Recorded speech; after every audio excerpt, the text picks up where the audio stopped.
9 साल का एक लड़का एक विशाल सफेद भालू से द्वंद्व लड़ने वाला था।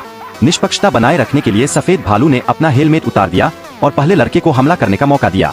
लड़के ने सावधानी से अपनी कमर से एक खंजर निकाला और बिना कुछ कहे उसे सीधे हेलमेट पर चला दिया। यह दृश्य देखकर हजारों साल से जीवित सफेद भालू बेहद हैरान रह गया। दरअसल यह एक ऐसी दोधारी दिव्य तलवार थी जिसे स्वयं भगवान भी ईर्ष्या करें, और लड़का उसका एकमात्र उत्तराधिकारी था। उसके दादाजी ने उसे बताया था कि तलवार की दोनों धारें अलग अलग शक्तियां रखती है। एक धार सबसे मजबूत शुद्ध सोने से बनी देवदूत की मूर्ति को भी काट सकती है, जबकि दूसरी धार उससे भी अधिक शक्तिशाली है। बस हवा में हल्का सा वार करने पर यह त्रिआयामी दुनिया में एक दरार खोल देती है। लड़के ने आधे विश्वास और आधे संदेह के साथ हवा में एक वार किया। उसे उम्मीद नहीं थी कि सचमुच एक दरार दिखाई दे जाएगी, और उस दरार को बंद करने का तरीका भी बहुत सरल था। बस हाथ से उसके दोनों किनारों को पकड़कर नीचे खींच तो वह बंद हो जाती थी। लेकिन इस दिव्य तलवार की शक्ति इतनी अद्भुत थी कि लोग इसे पाने के लिए पागल थे और इसे हथियाना चाहते थे। शॉन, जो इस तलवार का एकमात्र उत्तराधिकारी था, उससे इसे छीनना आसान नहीं था।